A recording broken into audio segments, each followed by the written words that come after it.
রেলগাড়ির চাকার মতো বিরতিহীনভাবে সময় কেটে পেরিয়ে গেল কতগুলো দিন। এই কয়দিনের মাঝে তোরা একদিনও আসেনি ভার্সিটিতে। সেদিনের পর থেকে তোরার ভার্সিটিতে আসার রুচি বা মানসিকতা কোনোটাই হয়নি।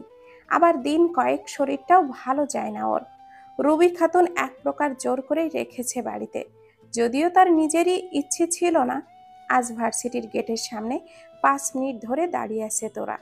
ক্লাস শুরু হতে যদিও বেশি দেরি নেই, কিন্তু এভাবে দাঁড়িয়ে থাকতে বেশ অসুবিধা হচ্ছে। মিনিটের কাঁটা 5 থেকে 8-এ গড়াতেই রিক্সা থেকে নেমে ভাড়া চুকিয়ে হুড়মুড়িয়ে দৌড়ে আসলো ফারিহা। এই সরি সরি, আসলে একটু লেট হয়ে গেল। কি আর করব, সব দোষ ওই টিনম্যানের। ওই ঢ্যামনাকে দেখতে গিয়েই তো দেরি হয়ে গেছে আমার। হড়বড় করে কথাগুলো বলে তোরার সাথে করে এগোতে লাগলো ভেতরের দিকে। তোরা শান্ত কণ্ঠে বলল, সাদমানের বাড়িতে গিয়েছিলি তুই? বাড়িতে না, ওই দিক দিয়েই আসছিলাম। ভাবলাম বলদটাই কি করে একটু দেখে আসি, তাই একটু ঢু মেরে আসলাম। রাস্তায় আন্টির সাথে দেখা হয়েছিল, উনি সোহানাকে নিয়ে স্কুলে যাচ্ছিলেন। একটু কথাবার্তা বলতেই দেরি হয়ে গেল। তোরা নিরুত্তর রইল খানিকক্ষণ। সিঁড়ি ভেঙে ওপরে উঠতে উঠতে বলো, ব্যাপারটা আর কতদিন এভাবে টানবি তোরা? এবার কি মনের কথাগুলো প্রকাশ করা উচিত না? দীর্ঘশ্বাস ফেলে বলল তোরা। ফারিহা তৎক্ষণাৎই উত্তর করলো, আর কতভাবে প্রকাশ করব বলতো? বাবাকে নিয়ে ওর বাড়ি পর্যন্ত গিয়েছি। আন্টির আপত্তি নেই, উনি বলেছেন ছেলে মেয়ের খুশিতেই তার খুশি। সাদমানের সাথে সে এই বিষয়ে কথা বলতে গেলে মাঝখানেই থামিয়ে দিয়েছে টিনের বাচ্চা। বেটার ভাব বেশি বাড়ছে দিন দিন। আমাকে দেখলেই এড়িয়ে চলে, জ্ঞান দেয়। নিজে তো সারাদিন প্রেমপত্রের মতো করে বই কোলে করে নিয়ে ঘুরে বেড়ায়, আবার আমাকেও পড়াশোনায় মন দিতে বলে। আমি বুঝি না ও কেন এমন করছে। ওর চোখে আমি স্পষ্ট দেখতে পাই যা বন্ধুত্বের চেয়েও বেশি, কিন্তু আমাকে দেখলেই গুটিয়ে যায়। টানা কথাগুলো বলে দম ছাড়লো ফারিহা। এখন নিজেকেও কেমন যেন খাপ ছাড়া মনে হয় ওর। সাদমান আর কত এমন করবে? তুরার নিরুত্তর কথাগুলো শুনে বেশ খানিকক্ষণ কিছু একটা ভেবে বেশ উৎসাহিত হয়ে বলল, শোন, আমার কাছে একটা আইডিয়া আছে। এবার দেখিস সাদমান না শিওর গলবো। ওর মুখ দিয়ে টেপ রেকর্ডারের মতো সব মনের কথা গড় গড় করে বেরোবে। আইডিয়া? কেমন আইডিয়া? চল ক্লাসে চল বলছি। বলেই দুজনে হাঁটতে হাঁটতে ক্লাসের সামনে এলো। এতক্ষণ উৎসাহিত উচ্ছ্বাসিত মুখটা ক্রমশ গম্ভীর হয়ে গেল। ক্লাসে ঢুকতেই সেদিনের বিশৃঙ্খল দৃশ্যটা ঝকঝক করে চোখের সামনে ভেসে উঠল তোরার। সেদিনের গ্লানি বোধ উগড়ে বেরিয়ে আসতে চাইলে সামলে নিল। যা হয়ে গেছে তার উপরেই কারোরই হাত নেই, বরং এখন সামনেরটা ভাবতে হবে। দুজনে এগিয়ে গিয়ে ক্লাসে বসলো। সাদমান আজ আসবে না, তাই দুজনেই বসে লেকচার শিটটা বের করলে। আচমকায় একটা মেয়ে তোরার সামনে আসলো। মুখ তুলে সামনে তাকাতেই ভুরু যুগল কুঞ্চিত করলো তোরার। ওর সামনেই দাঁড়ানো ভীষণ জড়তাগ্রস্ত একটা মুখ। খানিক তাকিয়ে থেকেই মনে পড়ল এই মেয়েটাও ছিল সেদিন যারা তোরাকে কটূক্তি করেছিল। চট করে মুখটা নামিয়ে নিয়ে নিজের কাজে ব্যস্ত হলে মেয়েটা ধীর পায়ে এগিয়ে এসে দাঁড়ালো তোরার সামনে। খানিকক্ষণ চুপ থেকে তোরার কোনো রা না শুনে দেখে নিজেই বাধাগ্রস্ত কণ্ঠে বলতে শুরু করলো, আসলে আমি সেদিনকার ঘটনার জন্য ক্ষমা চাইতে এসেছি। জানি আমি ক্ষমা চাইলেও ওটা অনেক কম হবে, তবুও বলছি আমাকে ক্ষমা করে দাও প্লিজ। আমিও ওদের মতো ভুল বুঝে তোমায় নানান রকম মন্তব্য করেছি। আমার ভুল হয়ে গেছে। চোখে মুখে অনুতপ্ততা, অপরাধ বোধ উপচে পড়ছে মেয়েটার। তোরা চাইলেই এড়িয়ে যেতে পারলো না। ওরা যতই খারাপ ব্যবহার করুক, অন্যের সাথে খারাপ স্বরে কথা বলতে ওর বাধে। যা হয়ে গেছে তা নিয়ে আর মাথা ঘামাতে চায় না। পুরানো জল ঘোলা করে লাভ নেই। আমিও সব ভুলে গেছি, ভালো হবে তুমিও ভুলে যাও। তবে হ্যাঁ, এতটুকু বলতে পারি, ভবিষ্যতে কাউকে নিয়ে কোনো মন্তব্য বা কটূক্তি করার আগে সত্যটুকু অন্তত যাচাই করে নিবে। সাবলীল শানিত কণ্ঠে বলল তোরা। ফারিহা পাশেই বসে আছে চুপচাপ। সামনের মেয়েটা আবারও কয়েক পা এগিয়ে এলে এবার ওর সাথে আরো কয়েকজন এসে যোগ দিয়ে বলল, আমরা সত্যি বুঝতে পারিনি তুমি আহান স্যারের বউ। আসলে রিফা আর মারিয়া এভাবে কথাগুলো বলল আর ছবিগুলো উপস্থাপন করলো যে আমরা ভেবেছি সত্যি। মাথা নিচু করে মিনমিনে গলায় বলল মেয়েটা। তোরা প্রথম কথাগুলো স্বাভাবিকভাবে নিলেও রিফা আর মারিয়ার নাম শুনে চমকে উঠে বলল, রিফা আর মারিয়া? হ্যাঁ, ওরা দুজনেই তো আগে বলেছে ছবিগুলোর কথা, আর তার জন্যেই তো ওদের দুজনকে রাস্টিকেটেড করা হয়েছে। আহান স্যার নিজে প্রমাণসহ দেখিয়েছে যে এগুলো ওদেরই কাজ। তাই সেই দিনের পরেই ভিসি স্যার ওদের প্যারেন্টস কল করে সব জানিয়েছেন। তোরা হতভম্ব হয়ে গেল। ফারিহার দিকে তাকালে দেখলো ও অনেকটা চমকে আছে। এই কয়দিন তোরার সাথে ও আসেনি ভার্সিটিতে, তাই এসবের কোনো কিছুই সে জানে না। ওরা তোরাকে অপছন্দ করে এটা জানতো, কিন্তু তাই বলে এত দূর? তবে আরো কিছু বলা বা শোনার আগেই টিচার চলে আসলো, আর ওরা যার যার জায়গায় বসে পড়ল। প্রথমে অবাক হলেও পরে আর এই নিয়ে মাথা ঘামায়নি তোরা বা ফারিহা। যার যেমন কর্ম তেমন ফল। তুমি এখানে কি করছো? আমাকে এভাবে হুট করে ফোন দিয়ে ডেকে আনলে কেন? এভাবে একটা মেয়ে এত দূর চলে এসেছো? তুমি কি আমায় হার্ট ফেল করিয়ে মারতে চাও? চুপ করো, আমাকে বলতে দিবা এসেছে কে, কথা বলার জন্য ডেকেছে কে? তোমার তো কোনো খোঁজ নেই। এতদিন যে হয়ে গেল এখানে এসেছো, আজ অবধি বাড়িতে জানাতেও পারোনি। ওদিকে আম্মু আব্বু আমার জন্য ছেলেও দেখে ফেলেছে। তুমি কি চাও আমার বিয়ে হয়ে যাক, নাকি এতদিন শুধু টাইম পাস করেছো আমার সাথে? বলো, চুপ করে আছো কেন? বলো, উত্তর দাও। আমাকে বলার সুযোগ দিলে তো বলবো। আর এভাবে রাস্তার মাঝে এমন করলে মানুষ কি ভাববে বলো তো? ভাবুক যা খুশি ভাবুক, তোমাকে চিটার বাটপার ভেবে জেলে দিয়ে দিক, অন্তত তখন তো কারণ হবে যার জন্য সম্পর্কটা আগাচ্ছে না। তোমার মাথা কি সব গেছে? কি দিয়ে কি বলছো? তোমরা দুজন কি ঝগড়া করার জন্য দেখা করেছো? মাহিদ আর জাইমার কথার মাঝে তোরার গলা শুনে ফট করে ঘুরে দাঁড়ালো মাহিদ। তোরাকে দেখে কিঞ্চিত অবাক হলেও বিস্ময় ছাড়িয়ে এগিয়ে আসলো দুজন। তোরাকে অস্থির হয়ে বলল, বুড়ি তুই এখানে? আচ্ছা ভালোই হয়েছে তুই এসেছিস। এইটারে কিছু বল, মাথার তার সবগুলো গেছে। সিলেট থেকে সোজা এখানে চলে এসেছে, তাও একা। ভাবা যায়? আমি ক্লাসে ছিলাম, ফোন করে বলল এখনই যদি দেখা না করি তাহলে ও ভার্সিটিতে চলে আসবে। ওকে একটু বোঝা, পাগল হয়ে গেছে। হড়বড় করে উগরে দিল কথাগুলো মাহিদ। শান্ত শিষ্ট ভাইয়ের এমন চঞ্চল চিত্তে তোরা হাসলো সামান্য। তার দৃষ্টিগোচর হতেই জাইমা এগিয়ে এসে বলল, তুমি হাসছো ভাবি? আসতে বললে এসে গেছি, এবার কি করার করো। না তো তোমার এই ভাইকে আমি ভালোবাসার জালে ফেলে ছ্যাঁকা দেওয়ার কেসে জেলের ভাত খাওয়াবো বলে দিলাম। মাহিদ বিস্মিত হলো, একবার তুরার দিকে আর একবার জাইমার দিকে তাকিয়ে বলল, মানে? ভাবি আসতে বলেছে মানে কি? মানে জাইমাকে আমিই আসতে বলেছি ইয়াজ ভাই। তুই তুই কেন বলেছিস ওকে আসতে? এমনিই তো, ওর তার কাটা, আর তুই আমার উস্কানি দিয়েছিস। একদম বাজে বকবে না বলে দিলাম। নিজের তো মুরদ হয়নি এখনো বাড়িতে আমার নাম বলার, আবার বড় বড় কথা। জাইমার কথায় মাহির চোখটা কুঁচকে আশেপাশে তাকালো। কেউ যদি একবার শুনে ফেলে এই সব কথা তাহলে বদনাম হয়ে যাবে। মেয়েটা তাকে পাগল করে ছাড়বে। তুমি একটু থামবে? কেন ভাই, ও কেন থামবে? তুমি আর কবে বলবা মামনিকে বলো তো? বুড়ো হওয়ার পর বিয়ে করবে নাকি বলো? মাহির দমলো খানিকক্ষণ, ইতস্ত হয়ে বলল, বলবো তো, আমার একটু সময় দরকার। মাকে তো জানিস, পরে যদি রিয়াক্ট করে তখন। ওফ ভাইয়া, তুমি শুধু শুধু বেশি ভাবছো। দুদিন বাদে যখন মামনি হুট করে একটা মেয়ে ধরে এনে বলবে একেই আমি বাড়ির বউ বানাবো, তখন কি করে কি বলবে বলো তো? মাহির থতমত খেলো, চশমা ঠেলে নাকের ডগা থেকে তুলে হাঁসফাঁস করে তাকালে তোরা বলল, আমি জানি তোমার পক্ষে মামনিকে বলা পসিবল না, তাই আমি জাইমাকে ডেকেছি। আমি নিজে কথা বলবো আমার ননদিনীর ব্যাপারে মামনির সাথে। চলো তো, এখন গাড়ি স্টার্ট করো।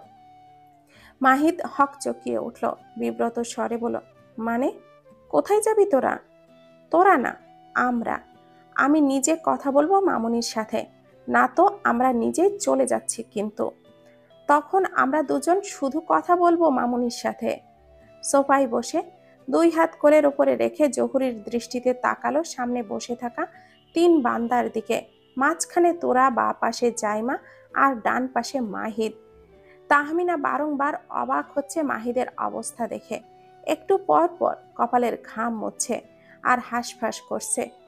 কি ব্যাপার মাহিদ, তুই এমন করছিস কেন? কোনো প্রবলেম? চশমার ফাঁকে গোল গোল নজরে তাকালো মাহিদ। ঘন ঘন ঘাড় নাড়িয়ে না বলল। তাহমিনা তোরার দিকে প্রশ্নবিদ্ধ চাহনিতে তাকালে। তোরা বেশ গুরু গম্ভীর ভঙ্গিমায় খানিকটা জড়তা নিয়ে বলল, মামুনি তোমার সাথে গুরুত্বপূর্ণ কথা আছে। হ্যাঁ, সেটাই তো শোনার জন্যই বসে আছি। বলতো, নতুন মেহমান এলো বাসায়, একটু কিছু খেতেও দিতে দিলি না, গুরুত্বপূর্ণ কথা আছে বলে। এখন বল, তাহলে মেয়েটার খিদে পাবে তো। বেলা কি কম হয়েছে? তুমি দুপুরে নিশ্চয়ই কিছু খাওনি মা, মুখটা কেমন যেন শুকিয়ে আছে। নরম গলায় বেশ বিচলিত হয়ে বললেন তাহমিনা। মাহিদ বেশ বিরক্ত হলো, টান টান গলায় বলল, কি খাওয়া নিয়ে পড়ে আছো বলো তো, তোরাকে বলতে দাও আগে। তাহমিনা অবাক হয়ে তাকালো মাহিদের দিকে। ওর এমন অস্থিরতার কারণ কিছুতেই বোধগম্য হলো না। এদের ভাবসাব সুবিধার ঠেকছে না, কিছু তো একটা ভেজাল আছেই। তোরা, কি হয়েছে বলতো? তোদের চোখ মুখ অন্যরকম লাগছে কেন? মামনি, ও জাইমা, ওনার ছোট ফুপুর বড় মেয়ে। হ্যাঁ, এই কথা তো তুই এসে থেকেই বলছিস, আগে বল। মানে মামুনি, মাহিদ ভাই আর জাইমা অনেক আগে থেকেই চেনে একে অপরকে। তাহমিনা বিব্রত হয়ে তাকালো ওদের চেহারায়। এদের কথার আগা মাথা কিছুই বুঝছে না। আগে থেকে চেনে মানে? কিভাবে চেনে? উফ, তোরা এত কাহিনী না করে সোজা সাপটা বল না, খ্যাপাটে গলায় বলল মাহিদ। তোরা ক্রু চোখে তাকালো ওর দিকে। ওকে ফাঁসিয়ে দিয়ে এখন গরম দেখাচ্ছে নিজেই। পাশেই জাইমা মাথা নিচু করে বসে আছে। ওকে দেখেই বোঝা যাচ্ছে ভীষণ নার্ভাসও। মানে মামুনি, ইয়াস ভাই আর জাইমা বিয়ে করবে। কি বিয়ে করবে মানে? মানে ওরা দুজনই চায়। কি চায়? তোরা ক্রমশ নিজের কনফিউজড হয়ে আবল তাবল বলে দিচ্ছে, আর তাহমিনা প্রশ্ন করেই যাচ্ছে। এদেরকে থামিয়ে মাহিদ নিজেই জোর গলায় বলে উঠল, আমি বলছি, থামো তোমরা। মা, আমি জাইমাকে ভালোবাসি, ওকে বিয়ে করতে চাই। তাহমিনা বিস্ফোরিত নজরে তাকালে। মাহিদ থতমত খেয়ে বলে, মানে যদি তুমি আর বাবা চাও তবে। তাহমিনা বেশ কিছুক্ষণ মাহিদের দিকে তাকিয়ে থেকে তারপর জাইমার দিকে তাকালো। ফর্সা মুখশ্রীতে বিন্দু বিন্দু ঘাম জমেছে মেয়েটার। ভীষণ ভীত সন্ত্রস্ত হয়ে গুটিয়ে বসে আছে। ও যা বলছে তা কি ঠিক? জাইমা বিমূর্ত হয়ে তাকালো তাহমিনার দিকে, সামান্য ঘাড় নাড়িয়ে সম্মতি জানালো। তাহমিনা অবিলম্বেই আবারও বলল, ভালোবাসো ওকে? হ্যাঁ, বাসি। এবার বেশ অকপটেই উত্তর করলো জাইমা। তাহমিনা নির্লিপ্ত তাকিয়ে রইল দুজনের মুখের দিকেই। মাঝখান দিয়ে তোরা পড়েছে গ্যাড়া কলে দুজনের মাঝে। তাহমিনা গুরু গম্ভীর ভঙ্গিমায় মাহিদের দিকে তাকিয়ে বলল, আমি তোমার কাছ থেকে এটা আশা করিনি মাহিদ। এর জন্য তোমাকে এত বড় করেছি, এর জন্য তোমার সাথে বন্ধুসুলভ আচরণ করেছি। মাহিদের ভীষণ জড়তা হলো। এক প্রকার লজ্জা সংকোচ বোধ হচ্ছে ওর ভেতরে। মা কি তবে ভুল বুঝলো? মা মানে আমি আসলে, চুপ করো, লজ্জা করা উচিত। তিনজনেই ভয়ার্ত চেহারায় তাকালো সামনে। তাহমিনা আবারও বলল, কি মনে করো বাতাসে বড় হয়েছি? আমি নিজে হাতে পালন করিনি? চিনি আমি তোমাকে, ঠিক আছে? তুমি যে জম্পেশ প্রেম করছো, এটা কি আমি বুঝিনি মনে করেছো? তিনজনেই অবাকের শীর্ষে।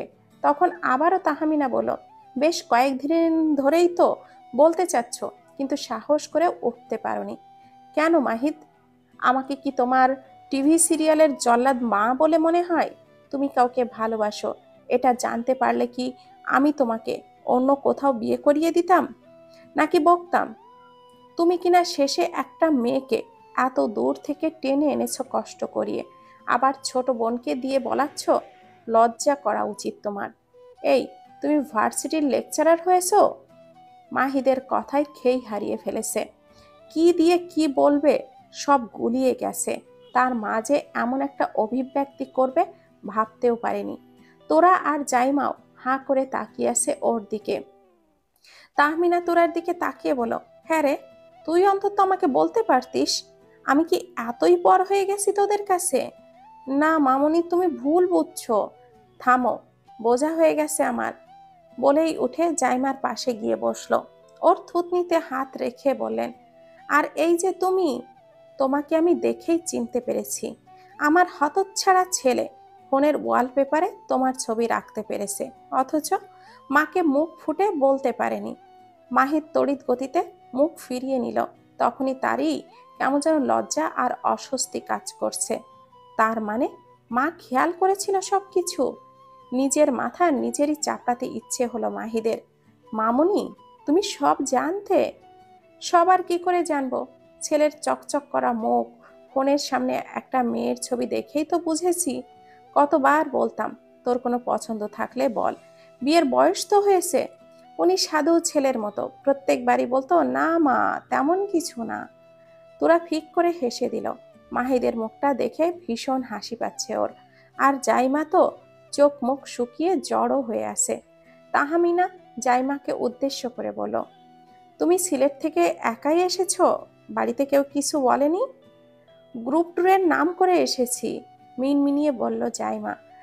তাহমিনা মাহিদের দিকে তাকালেই ও মুখ ফিরিয়ে নিল। মুখ টিপে হাসলেন।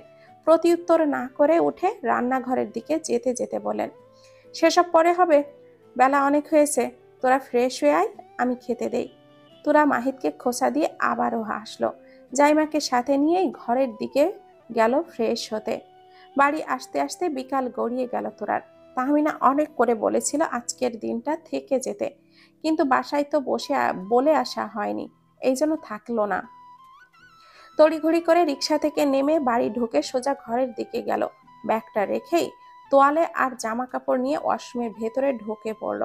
গোসল করতে হবে, সারা শরীর কেমন যেন গুলিয়ে আসছে। বেশ সময় নিয়ে গোসল সেরে বেলে উঠল তোরা। চুল ঝাড়তে লাগলে আহান বেলকুনি থেকে ঘরের ভেতরে আসলো। কয়েক মুহূর্তের জন্যে চোখাচোখি হলে অন্যদিকে ঘুরে দাঁড়ালো তোরা। আহানের চোখ দুটিতে তাকাতেই যেন আকাশ সমান দ্বিধা করে এখনো। আচমকায় গাল দুটো লালাভ প্রলেপে ভরে গেল। আয়নার দিকে ফিরে চুল মুছতে লাগলে আহান মন্থর পায়ে এগিয়ে এসে পেছনে দাঁড়ালো। পেছন থেকে দুই হাতে কোমর জড়িয়ে ধরলো তোরার। খোঁচা খোঁচা দাড়ির স্পর্শে নিজের গাল ঠেকালো তোরার আধ ভেজা ঠান্ডা কণ্ঠে। ঝিলিক দিয়ে কেঁপে উঠল তোরা, চোখ মুদে নিল।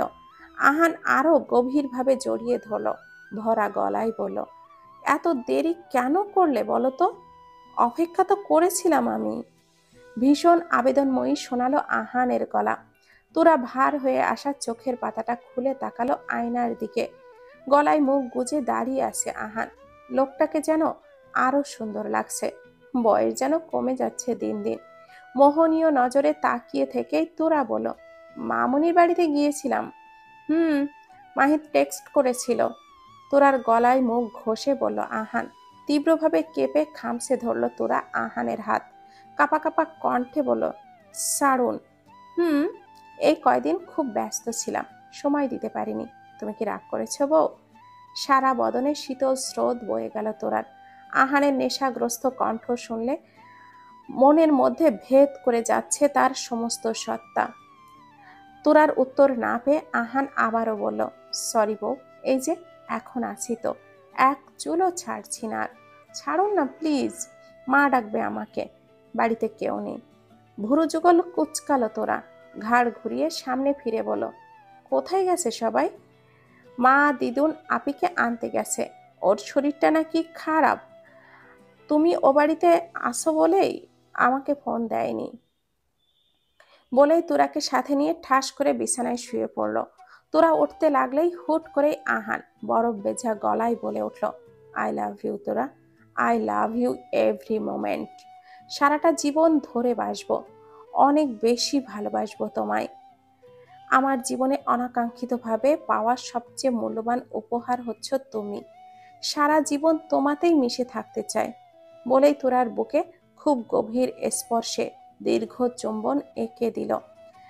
ঝিরিঝিরি বৃষ্টির মতো ঝমঝমিয়ে উঠল তোরার সমস্ত শরীর। ভালো লাগা ভালোবাসায় অন্তঃসত্ত্বা শিহরিত হয়ে উঠল। দুই হাতে বুকের মাঝে চেপে ধরল আহানকে, খুব যতনে নিভৃতে আদরে। কোথায় যাচ্ছিস তুই? এড়িয়ে যেতে গিয়েও পারল না, অনিচ্ছা সত্ত্বেও দাঁড়াতে হলো। তবে জবাব করলো না, ব্যস্ত ভঙ্গিতে ফোন চালাতে লাগলো। সাদমান আবারও জিজ্ঞাসা করলো, কি হলো বল, কোথায় যাচ্ছিস? বাইরে, একটু নিউ মার্কেটের দিকে। কেন? কেন আবার? মার্কেটে তো মানুষ কেনাকাটার জন্যই যায়, তাই না? ফারিহার দায়সারা জবাবে তুষ্ট হলো না সাদমান। ফারিহার সাথে আবারও সেই ছেলেটাকে দেখে গা পিত্তি জ্বলে উঠেছে ওর। তবুও নিজেকে যথাযথ সংযত করার চেষ্টা করে বলল, এই সন্ধেবেলা করে কেন যাবি, তাও আবার ওই ছেলেটার সাথে? ফোন থেকে মুখ তুলে সাদমানের থমথমে চেহারার দিকে তাকালো ফারিহা। তৎক্ষণাৎই দৃষ্টি সরিয়ে অন্যদিকে ঘুরালো। বেশ গম্ভীর গলায় বলল, ওই ছেলেটা মানে কি? ওর নাম রবিন, আমার মামার বড় ছেলে। এর আগেও এসেছিল। হ্যাঁ, এর আগেও এসেছিল। আর তুই তার বাইকে করে সারা শহর টই টই করে চড়েছিস। ফারিহার কথা শেষ হতে না হতেই সাদমান কটমট করে বলল। ফারিহা কিছুক্ষণ কটাক্ষ করে তাকিয়ে বলল, তো কি হয়েছে? আর তুই এখান থেকে যা, ও বাইক বের করতে গেছে, চলে আসবে। ফারিহার কথাই যেন সাদমানের ক্ষোভ দরদর করে কয়েকাংশ বেড়ে গেল। কপালের রগগুলো স্পষ্ট দৃষ্টিগোচর হলো। তবুও নিজের অহেতুক ক্রোধ সংবরণ করে চাপা স্বরে বলল, কেন? আমি থাকলে কি? তোর সাথে কথা বলতে দেখলে কি তোর সেই ভাই রেগে যাবে নাকি? দেখ, ফাও কথা বলতে একেবারে ইচ্ছে নেই।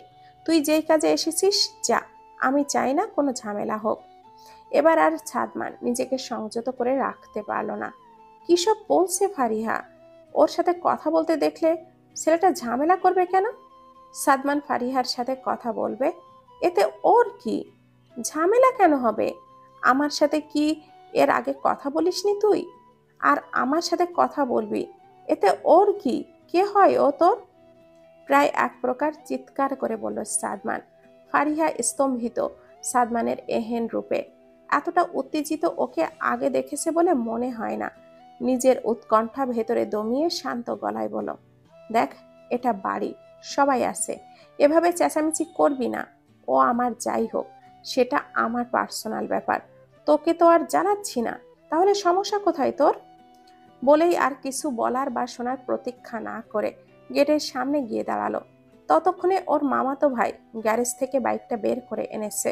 স্টার্ট করতেই ফারিহা হাসি মুখে পেছনে উঠে বসে কিছু একটা বলে ছেলেটাও হাসতে হাসতে গিয়ার ঘুরিয়ে ধরল, উড়িয়ে চলে গেল।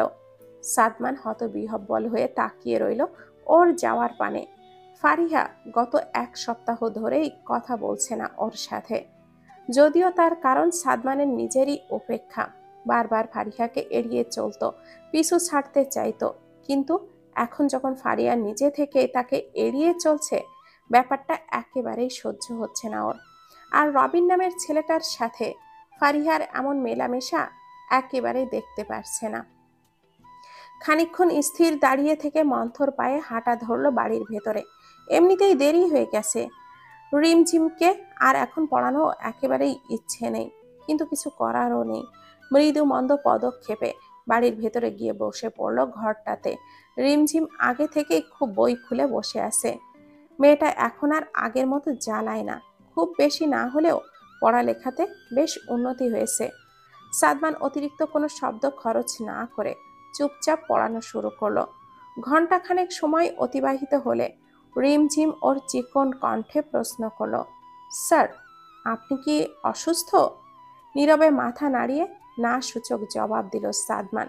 তবে রিমঝিম দমে গেল না, আবার বলল, তাহলে কি কোনো ব্যাপারে চিন্তিত আপনি? সাদমান নিরুত্তর রইল। অতঃপর বলল, তোমার এমন কেন মনে হওয়ার কারণ? চিকন কণ্ঠে তৎক্ষণাৎই জবাব এলো, আপনার চেহারা দেখে কেমন যেন একটা চিন্তিত এলোমেলো ভাব আসছে।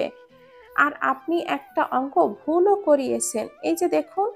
বলে খাতা এগিয়ে দেখালো সাদমানকে। ঘোলাটে দৃষ্টিতে খানিকক্ষণ থ মেরে তাকালো সাদমান। আসলেই তার খারাপ লাগছে, মাথাটা ঝিমঝিম করে উঠছে। রিমঝিমের বলায় যেন অস্বস্তি ছটফটানি আরো দ্বিগুণ হলো। বেশ কিছু সময় চুপ করে থেকে বলল, আজকে যদি এই পর্যন্ত শেষ করি তাহলে কি তোমার প্রবলেম আছে? আসলে আমার শরীরটা একটু খারাপ লাগছে। ইটস ওকে স্যার, আপনি বরং কাল আবার পড়াবেন, যেটা আপনার ভালো মনে হয়। কিঞ্চিত মাথা দুলিয়ে সম্মতি দিয়ে উঠে দাঁড়ালো। দরজার দিকে পা বাড়াতে গেলেই কিছু একটা ভেবে ঘাড় ঘুরিয়ে রিমঝিমের দিকে তাকিয়ে বলল, বাড়িতে কি কোনো অনুষ্ঠান হবে? না মানে এনভায়রনমেন্ট দেখে তো এমনই মনে হচ্ছে।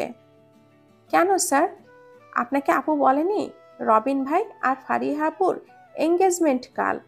বলেই আবারও বই গোছাতে ব্যস্ত হয়ে পড়ল। কিন্তু সাদমানের পা আর এক চুলও নাড়াতে পারল না।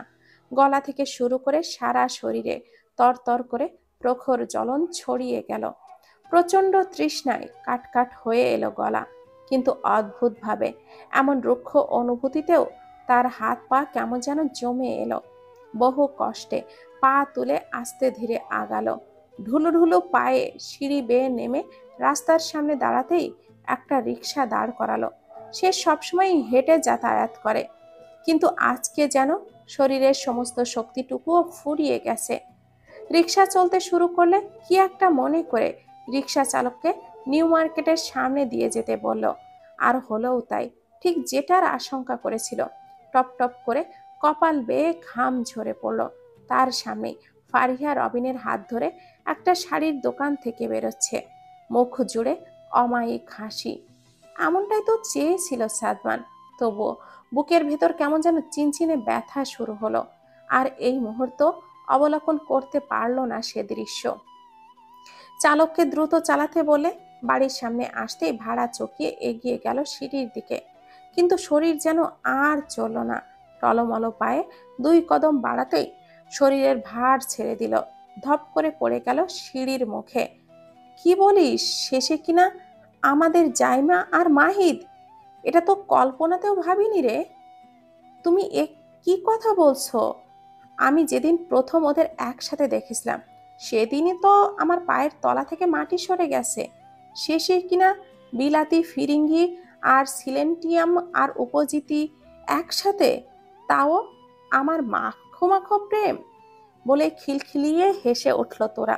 সাথে রাইমাও হাসির দাপটে রাইমার উঁচু হওয়া পেটটা নড়ছে। পেটের ওপরে হাত রেখে ক্লান্ত স্বরে বলল রাইমা, তুই আর হাসাস না রে আমাকে। পেটের মধ্যে অলিম্পিক শুরু করে দিয়েছে এই বিচ্ছু। নড়ছে বাবু? উৎকণ্ঠিত হয়ে বলল তোরা। রাইমা মাথার ওপর নিচ করে বলে হুড়মুড়িয়ে এসে রাইমার পেটের সাথে কান পেতে ধরল।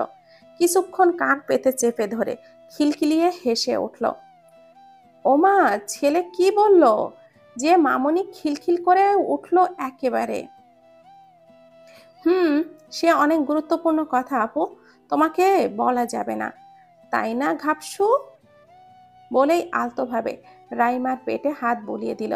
রাইমা তোরার কথা বলার ভঙ্গি দেখে আবারও হেসে দিল।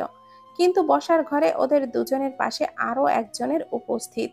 এখানে ল্যাপটপ থেকে মুখটা তুলে তাকালো, তাও রাজ্যে বিরক্ত নিয়ে। What rubbish! ঘাপুস আবার কেমন নাম এটা? যেমন স্টুপিড তেমন স্টুপিড টাইপ নাম তার। Shut up! আমি স্টুপিড তো আপনার কি?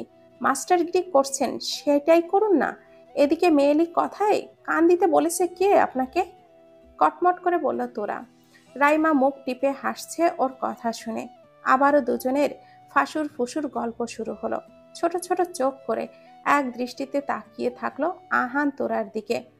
বউটা তার খুব অবাধ্য হয়ে গেছে, একটা কথাও শোনে না। কিছু বলতে গেলে উল্টো দুটো কথা শুনিয়ে দেয়। ঠিক করে খেতে চায় না, কাছে আসতে চায় না, তার সাথে ঘুরতেও চায় না। একটু আদর করতে গেলে দূর দূর করে তাড়িয়ে দেয়। হতাশা ভরা নিঃশ্বাস ছাড়লো আহান। এই যে বউয়ের জন্য ল্যাপটপটা নিয়ে বসার ঘরে এসে বসে আছে, কিন্তু তার বউ তো নিষ্ঠুর, একবারও তাকাচ্ছেও না। রাইমা এসে থেকে সারাদিন ওর সাথেই পড়ে থাকে। আরো বেশ কিছুক্ষণ সময় উঠে দাঁড়িয়ে বলল, তোরা একটু ঘরে আসো তো। আমি কেন যাব না? আমি ফটাফট করে মুখের ওপরে উত্তর দিল আহান। আহান রেশপূর্ণ দৃষ্টিতে তাকালো। কি সাহস হচ্ছে মেয়েটার দিন দিন!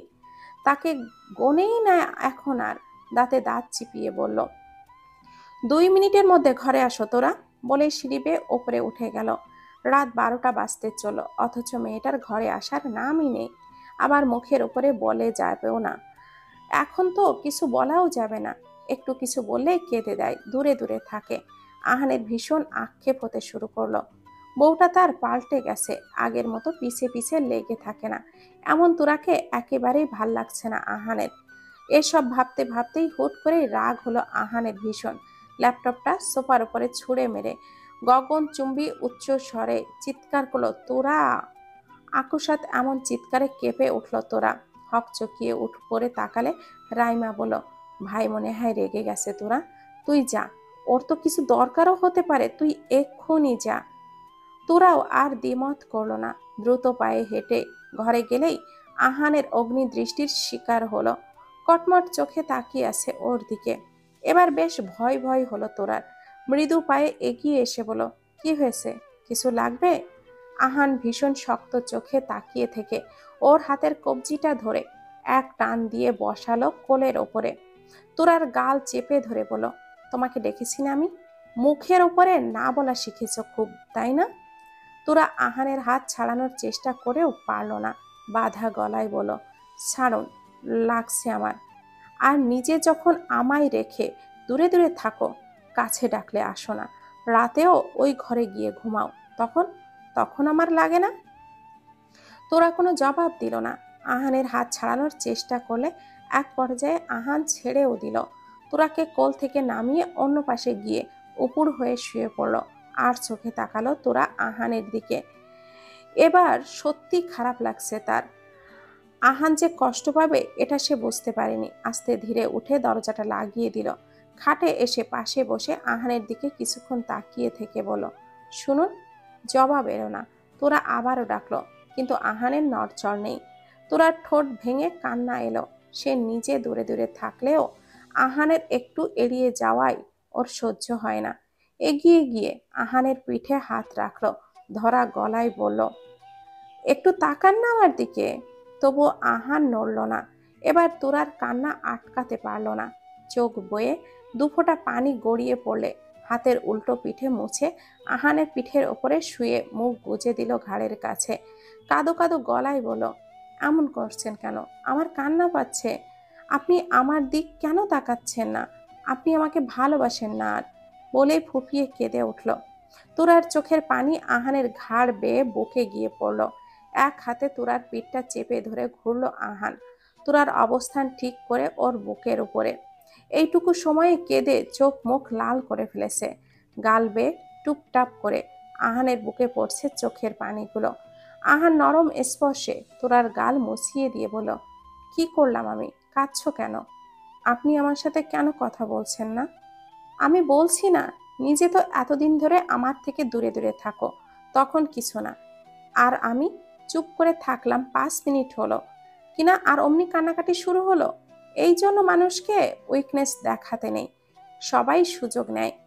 আপনি আমার সাথে খারাপ ব্যবহার করছেন। ঠোঁট ভেঙে বলল তোরা। আহান ভুরুকুটি করে তাকিয়ে বলল, তো কি করব? যাও, যেখানে ছিলে সেখানেই যাও, তাহলে কেউ খারাপ ব্যবহার করবে না। আমার কাছে তো আসো না এখন। কেন এসেছো?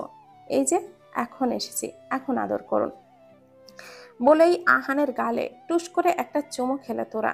আহান চাইলেও আর কপট রাগ ধরে রাখতে পারল না। দুই হাতে তোরাকে বুকের সাথে চেপে ধরে বলল, এইবারই শেষ। এরপর যদি এমন করেছো তাহলে আমি একটা কথাও বলবো না, বলে দিচ্ছি। তোরা প্রতিউত্তর করলো না। সাপের মতো দুই হাতে আষ্টে পৃষ্ঠে জড়িয়ে ধরল আহানকে। পরপর কয়েকবার ওর বুকে চুমু দিয়ে মুখ গুজে রইল। দরজায় সশব্দে কয়েকবার করা ঘাতে ঘুম ভেঙে গেল রুবি খাতুনের। ঘড়ির দিকে তাকিয়ে দেখল সকাল 6টা। এত সকালে কে এলো, তাও এভাবে?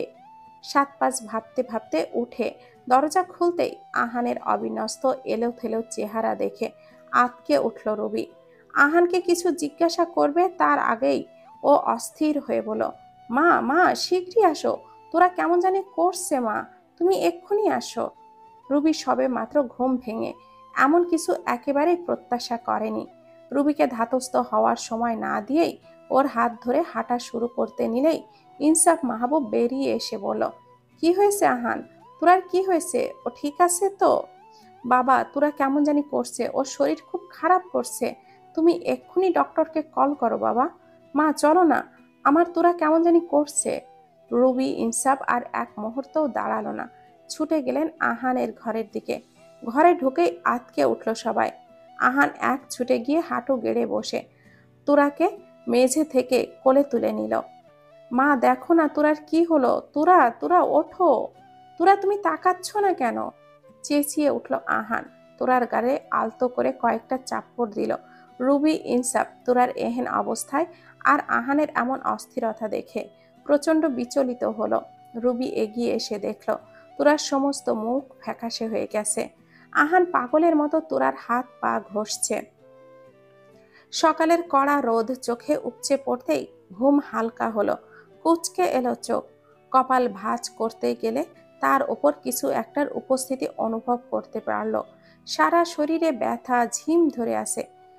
কোনো মতে সর্বোচ্চ চেষ্টা করে চোখটা টেনে খুলল সাদমান। সব হালকা ঝাপসা দেখাচ্ছে। তৎক্ষণাৎই তার মনে পড়ে গেল কাল রাতে সিঁড়ি বেয়ে উঠতে গিয়ে পড়ে গিয়েছিল। তারপর কি হলো? এটা কোথায়? খানিক ঝাপসা দৃষ্টিতেই এদিকে ওদিকে তাকাতেই উপলব্ধি করলো এটা তারই ঘর। কুনুইয়ে ভর করে উঠতে গেলেই অনুভব করলো সামান্য উঠে বসারও শক্তি নেই শরীরে। সারা গায়ে ঘাম জবজবে, চোখ টেনেও তাকাতে পারছে না। কিছুক্ষণ চোখ বুজে থেকে আবারও তাকানোর চেষ্টা করলো। মুখের ওপরে হালকা ঝাপসা একটা মেয়েলি অবয়ব দেখে বলল, মা, মা আমি উঠতে পারছি না কেন? কি হয়েছে আমার?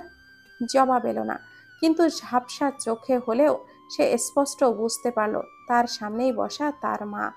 কপালের ওপরে হাত রেখে লেপ্টে থাকা ভেজা একটা কাপড় তুলে সরালো।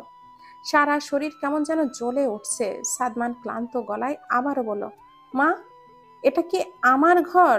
হুম। ক্ষীণ স্বরে জবাব এলো এবার। সাদমান উঠতে চেষ্টা করলে কড়া গলায় ধমক শুনতে পেল, চুপ করে শুয়ে থাক। রাতে তো সিঁড়ির উপরে পড়েছিলি, নিচতলার ভাড়াটিয়া তুলে না আনলে তো ওখানে চিত হয়ে থাকতি। মায়ের এমন রূঢ় আচরণ বোধগম্য হলো না সাদমানের। তবে কালকের কথা মনে হতেই ওর ফারিহার কথা মনে হলো। অজান্তেই চোখের কোণা ভিজে এলো। ক্ষীণ স্বরে বলল, মা, ফারিহার বিয়ে? হ্যাঁ, বিয়ে তো হতেই পারে। ও বিয়ে করে নেবে না মা? ও পরের বাড়ির চলে যাবে তো। তো বিয়ে করলে তো পরের বাড়ি যাবেই। আর এসব নিয়ে তোর কি? তুই নিজেও তো চাইছিস ওর বিয়ে হয়ে যাক, ও দূরে চলে যাক। সাদমান অনেকক্ষণ চুপ করে থাকলো। অবশেষে চোখ টিপে বন্ধ করে বলল, আমি চেয়েছি ও দূরে যাক, কারোর সাথে বিয়ে হয়ে যাক, কিন্তু আমি চাই না ওর বিয়ে হোক। কি যা তা বলছিস? জ্বরে পড়ে কি মাথার তার ছিঁড়েছে? মেয়েটাকে তো দূরছাই করছিস। দূরছাই করতাম, কারণ আমি ওকে ভালোবাসি। অপর পক্ষ থেকে উত্তর এলো না। সাদমান অপেক্ষা করলো না উত্তরের, নিজে থেকেই বলতে শুরু করলো, আমি ওকে খুব ভালোবাসি মা, আর ভালোবাসি বলেই দূরে সরিয়ে রেখেছি। কারণ আমি চাইনি আমার মতো গরিব বেকার ছেলের সাথে জুড়ে ওর জীবনটা নষ্ট হোক। ওর বাবা ওকে যতটা বিলাসিতা আভিজাত্য দিয়ে বড় করেছে, আমি তো তা কখনোই দিতে পারবো না। ও আমার মতো দুপয়সার ছেলেকে, অনেক বড় ঘরের ছেলেকে ডিজার্ভ করে। আমি তো নিজেই ওর বোনকে টিউশনি করিয়ে টাকা পাই, সেখানে আমার মতো ছেলেকে কি ও পাওয়ার যোগ্য রাখে? কথাগুলো শেষ হতে যতটুকু দেরি, সপটে ঠাস করে একটা শব্দ হলো। বাগালের ওপরে জোরে একটা তামাশা পড়তেই হকচকিয়ে উঠল সাদমান। চশমাটা হালকা ঝাপসা একটা দৃষ্টি লহময় ঝকঝক করে গেল।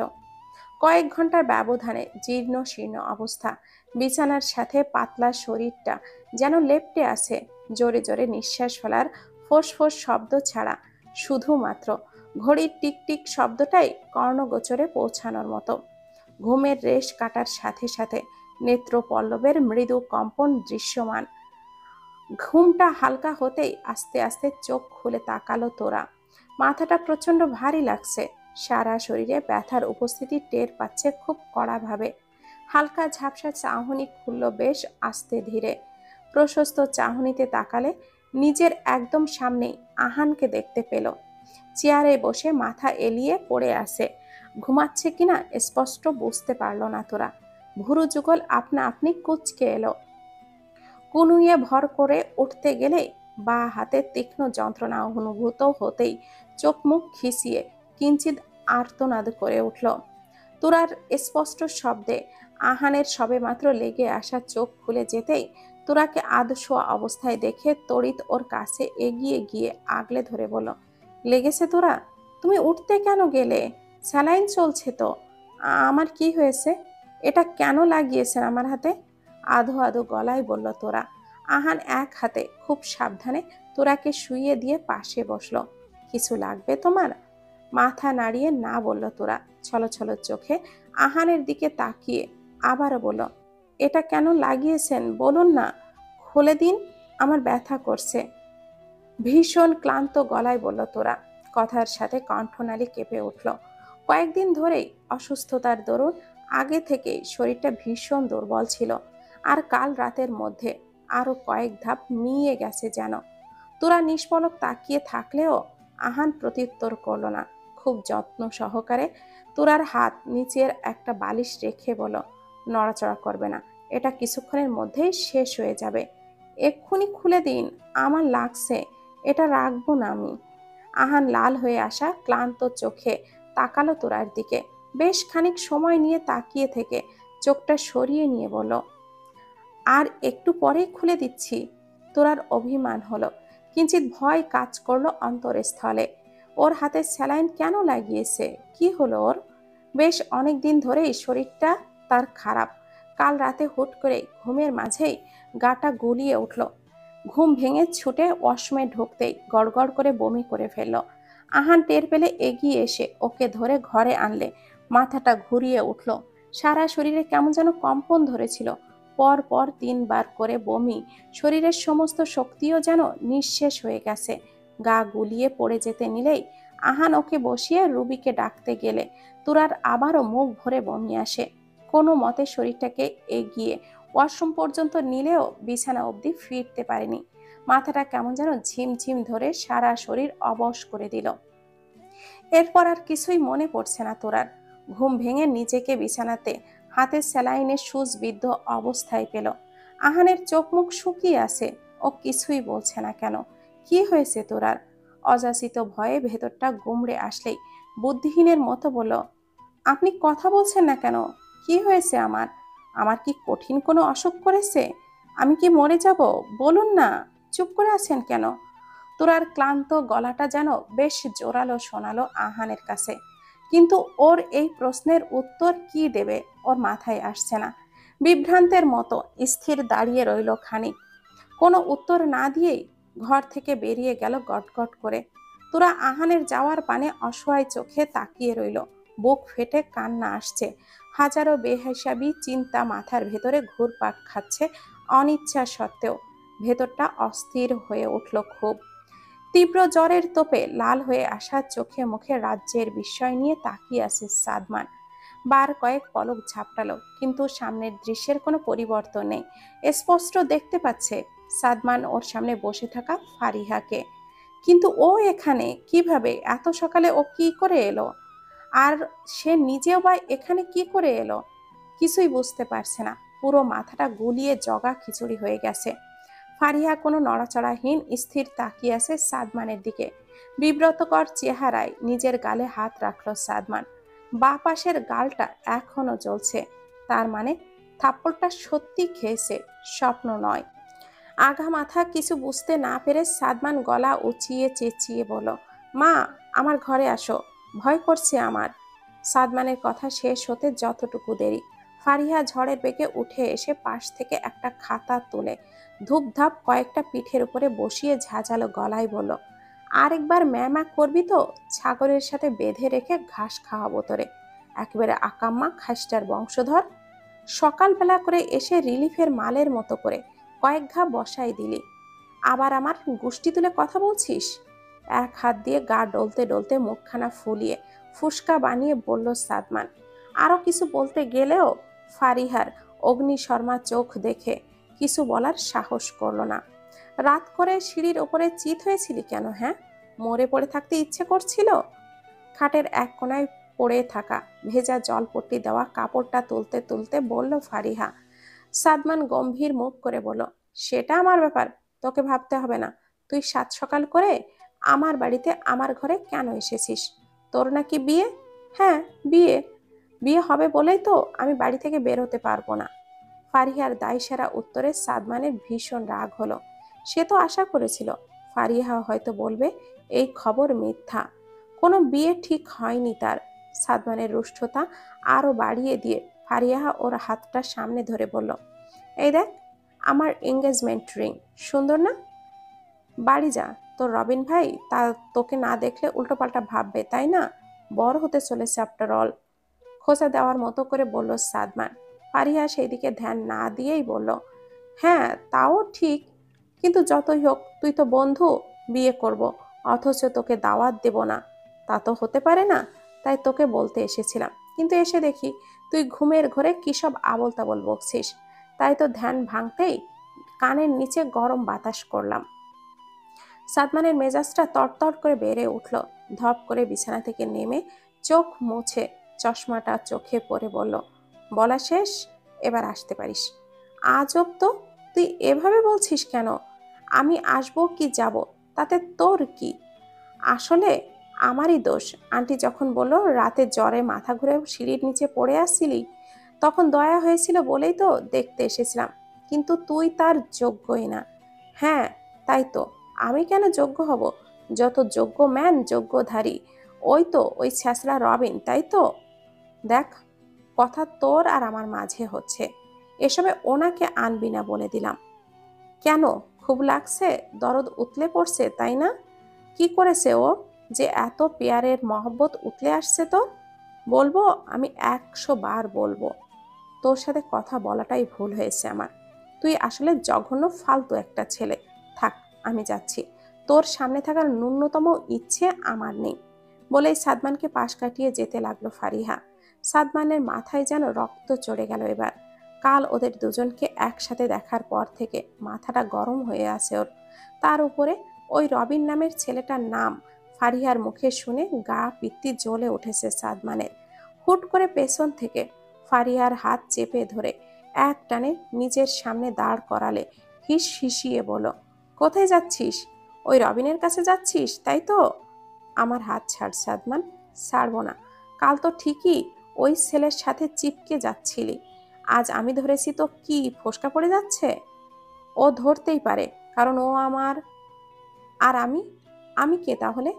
ফারিহাকে সম্পূর্ণ করতে না দিয়েই বলল সাদমান। এই পর্যায়ে এসে ফারিহা এক ঝটকায় ওর হাতটা ছাড়িয়ে নিয়ে বলল, তোর সাহস কি হলেও আমার সাথে এভাবে কথা বলা? তুই কে? কেন এমন বিহেভ করছিস তুই? আমি সাদমান, আমি তোকে ভালোবাসি, আর তোর সাথে অন্য কাউকে আমি সহ্য করব না, তাই এমন করছি। চেঁচিয়ে উঠে বলল সাদমান। ফারিহা মুহূর্তে স্থির হয়ে গেল, অপলক তাকিয়ে রইল সাদমানের রাগান্বিত টকটকে চেহারার দিকে। ও ঠিক শুনলো? এটা সাদমান বলল? সত্যি বলল? মাথা গুলিয়ে গেল ফারিহার। অবিশ্বাস্য চোখে তাকিয়ে পা পিছিয়ে নিতে লাগলে সাদমান আবারও এগিয়ে এসে ওর সামনে দাঁড়িয়ে বলল, শুনতে পেয়েছিস এবার? I love you. আর ওই রবিনকে আমি তোর ছায়াও পাড়াতে দেব না। বিয়ে তো দূর, ওকে বলে দিবি ওখান থেকে চলে যেতে, না তো। সামনে আর বলতে পারল না সাদমান, তার আগেই ফারিহা চলে গেছে। সাদমানের মুখ থেকে প্রথম দুটো বাক্য শোনার সাথে সাথে এক ছুটে ঘর থেকে বেরিয়ে গেছে। সাদমান কয়েক মুহূর্ত হতবিহ্বলিত হয়ে তাকিয়ে ওর পিছু নিতে গেলেও পারল না। ততক্ষণে ও গাড়িতে উঠে চলে গেছে অনেকখানি দূরে। সাদমানের নিজেকে কেমন যেন শূন্য শূন্য লাগছে। কি হলো এটা? হুট করে কিভাবে ও ফারিহাকে কি সব বলল? কিভাবে বলল? কিন্তু পর মুহূর্তেই রবিনের সাথে ফারিহার এঙ্গেজমেন্টের কথা মনে পড়তেই চোয়ালটা শক্ত হয়ে এলো। আর যাই হোক, যখন বলেই দিয়েছে ফারিহাকে ও ছাড়বে না আর। যাই হয়ে যাক, ওই রবিন কেন, অন্য কোনো ছেলের সাথেই ফারিহাকে ও সহ্য করবে না। একটা মেয়ে যখন বুঝতে পারে তার গর্ভে আরো একটি প্রাণ বাড়ছে, তখন এর থেকে সুখকর আর কিছু এই দুনিয়াতে আছে বলে মনে হয় না। একটি জীবন, ছোট্ট শরীর, আষ্ঠে পৃষ্ঠে মিশে আছে তার গর্ভের অবিচ্ছেদ্য অংশের মতো। এই অনুভূতিটা কতটা প্রখর আর পবিত্রতা তা একজন মাই বুঝতে পারে যখন তার গর্ভে লালিত হয় ছোট্ট একটা জীবন। তোরা কিরকম অভিব্যক্তি করবে সেটা নিজেও বুঝতে পারছে না। খবরটা শোনার পর থেকে মেরে আসে। আনন্দানুভূতি আবেগ পুলকে আপ্লুত হয়ে স্তব্ধ হয়ে গেছে। কাপা কাপা হাতটা নিজের পেটের উপরে রাখলো, যেন ছোট্ট শরীরের একটা অস্তিত্ব খুব গাঢ়ভাবে উপলব্ধি করতে পারল তোরা। চোখ মুদে এলো, কোনায় বেয়ে গরম জল গড়িয়ে পড়ল। ওর গর্ভে যে আহানেরই একটা অংশ বেড়ে উঠছে, এটা ভাবতেও কিরকম প্রতিক্রিয়া দেওয়া উচিত তোরা বুঝতে উঠতে পারছে না। একটা মেয়ের কাছে মা হওয়ার চেয়ে বড় প্রাপ্তি উপহার আর কি বা হতে পারে। আজ সকালে আহান যখন তোরাকে ঘরে ডেকে বেরিয়ে গেল তখন ওর ভীষণ কষ্ট লাগছিল। অজানা ভয় আশঙ্কা ভেতরটাকে অস্থির করে দিয়েছিল। খানিক বাদেই রাইমা এসেছিল ওর ঘরে। একে একে রুবি আমেনাও এলো। সকলের আচরণ হতভম্ব। তোরার ঘোর ভাঙল যখন রাইমা ওর প্রাণোচ্ছল কণ্ঠে বলল, এবার আমার ঘাপুসের সাথে তোরটাও একটা ঘাপুস আসছে রে তোরা। এই বাড়ির প্রথম সন্তান, আমার আরো একটা পিচ্চি আসছে। এত খুশি কোথায় রাখবো বলতো? এই কথাটা শোনার পর তোরা ঠিক কতখানি সময় বাকরুদ্ধ হয়েছিল তা ওর জানা নেই। তবে ওর এই হতবিহ্বলতাকে সবাই স্বাভাবিকভাবেই নিয়েছে, বরং তারা তো আনন্দে উল্লাসে মত্ত। ইনসাফ উচ্ছ্বাসিত হয়ে তার গাড়ি ভরে মিষ্টি এনে মাহির তাহমিনাও এসেছিল। সকলের সামনে অদ্ভুত একটা জড়তা আষ্ঠতা জাপটে ধরেছিল তোরাকে। ও কল্পনাও করেনি এমন কিছু। বেশ কয়েকদিন ধরে ওর শরীরের কন্ডিশন ভালো ছিল না। ঘন ঘন জ্বর আসতো, ঠিক মতো খেতে পারতো না, রাতে ঘুম হতো না, বারবার গা গলিয়ে আসতো। কিন্তু এগুলো স্বাভাবিক অসুস্থতা ভেবে আমলে নেয়নি তোরা। কিন্তু আজ ওর সমস্ত ঘোর কেটে গেল। নিজে কি সব উদ্ভট কথা ভেবেছিল সেসব ভাবতেই হাসি পেল। সকলে মিলে প্রাণ ভরে দোয়া করছে তোরাকে। রাইমা তো খুশিতে বাকবাকুম। কিন্তু এত সবের মাঝেও তোরার নির্বিকার কারণ আহান সেই সকালে বেরিয়েছে, এখনো ফেরেনি। আর তোরা সকালে অতবার জিজ্ঞাসা করা সত্ত্বেও আহান কোনো উত্তর দেয়নি কেন? তাহলে কি আহান খুশি না? ও চায় না এই বাচ্চাটাকে? আহানের সকালের ব্যবহার তোরা সারাদিন কিছুতেই ভুলতে পারল না। ঘড়ির 11টা বাজতেই একটু আগেই রাইমা আর রুবি গেল ঘর থেকে। সারাটা দিন তোরার সাথে সাথেই ছিল সকলে, কিন্তু এখন এই ঘরে তোরার বুকটা ফাটিয়ে কান্না আসছে। আহান কি তবে খুশি হয়নি? বেশ অনেকটা সময় অতিবাহিত হলে দরজার নব মোচড়ানোর শব্দে সজাগ হলো তোরা। এতক্ষণে ঘুমায়নি, বিছানায় গা এলিয়ে পড়ে আছে চুপচাপ। পায়ের শব্দটা আস্তে আস্তে কাছাকাছি এলেও চোখ খুলে তাকালো না তোরা। হুট করে ভারী একটা শরীর আষ্ঠে পৃষ্ঠে জড়িয়ে ধরল তোরাকে। চোখ খুলে তাকাতেই আহানকে নিজের খুব কাছাকাছি আবিষ্কার করলো। আহানের হাতের চাপ আরো গাঢ় হলো ক্রমশই। সর্বশক্তি দিয়ে জড়িয়ে ধরল তোরাকে। গলায় মুখ গুজে দিয়ে বেসামালভাবে নিঃশ্বাস ছাড়ছে। তোরার দম বন্ধ হয়ে আসলেও কোনো শব্দ করল না। আহান আস্তে আস্তে আরো গভীরভাবে জড়িয়ে ধরল তোরাকে। প্রচণ্ড শক্ত বাহু বন্ধনীতে আবদ্ধ হয়ে ওর পিষে যাওয়া আহান নিজের ঠোঁট দুটো গাঢ়ভাবে চেপে ধরল তোরার গলার কাঁধে, জড়ানো কণ্ঠে বলল, তোরা তোরা আমাদের বাবু হবে, ছোট্ট একটা শরীর আসবে, এই যে এখানে এইখানে আস্তে আস্তে বড় হয়ে উঠবে ও। বলেই তোরার পেটের উপরে হাত রেখে বলল, এখানে একটা বাবু আছে তোরা, তোমার আর আমার, আমাদের বাচ্চা। আমাদের মাঝে আরো একটা ছোট্ট প্রাণ আসছে তোরা। আমি কিভাবে সামলাবো, কিভাবে বলবো কি চলছে আমার ভেতরে। অগোছালো অনুভূতিগুলোর জন্য আমি পাগল হয়ে যাচ্ছি। অভিমানের পাল্লা তরতর করে বেড়ে উঠল তোরার। এতক্ষণ কোথায় ছিল লোকটা? সারা দিনেও আসলো না। সরে যান, ছাড়ুন আমাকে। এতক্ষণ কোথায় ছিলেন? আমার কাছে আসতে মন চায়নি, এখনো চলে যান আপনি। আহান কানে নিল না তোরার কথা, বরং ওর গলায় ঘাড়ে অসংখ্য চুমু ভোতে ভরিয়ে দিল। গভীর আবেশে উষ্ণ হয়ে আসলো তোরার শরীর। আহান ঘন ঘন নিঃশ্বাস ফেলে তোরার মুখের কাছে মুখ এনে ওর গলায় কপালে থুতনিতে আবারও কয়েকবার ঠোঁট ছোঁয়ালো। সম্মোহানি গলায় বলল, সকালে ডক্টর যখন তোমার চেক আপ করে বলল তুমি প্রেগনেন্ট, তখন আমি ঠিক কত বড় শক খেয়েছি বোঝাতে পারবো না। ঠিক কি রকম বলবো অভিব্যক্তি আমি বুঝতে পারছি না। সকালে তুমি যখন বারবার আমাকে প্রশ্ন করছিলে, ততবার আমার বুকের মাঝে ঝড় উঠছিল। কিছুতেই মুখ ভেদ করে কিছু বলতে পারছিলাম না। আমার এখনো বিশ্বাস হচ্ছে না আমি বাবা হব। তোরা ছোট্ট একটা বাবু আমাকে আধো আধো বলিতে বাবা ডাকবে, আমার কোলে উঠবে। তোমার আর আমার ভালোবাসার চিহ্ন দুই হাতের অস্তিত্বে আসবে। আমি কিছুতেই সামলাতে পারছি না নিজেকে। তোরা এত সুখ এই অনুভবে আমি কি করে সামলাবো বলো না। শরীর জুড়ে শীতল স্রোত বয়ে গেল তোরার। গলার কাছে উষ্ণ পানির অস্তিত্ব অনুভব করলো। তবে কি আহান কাঁদছে? তোরা নিজের প্রবল আবেগ উন্মাদনায় জড়িয়ে ধরল আহানকে।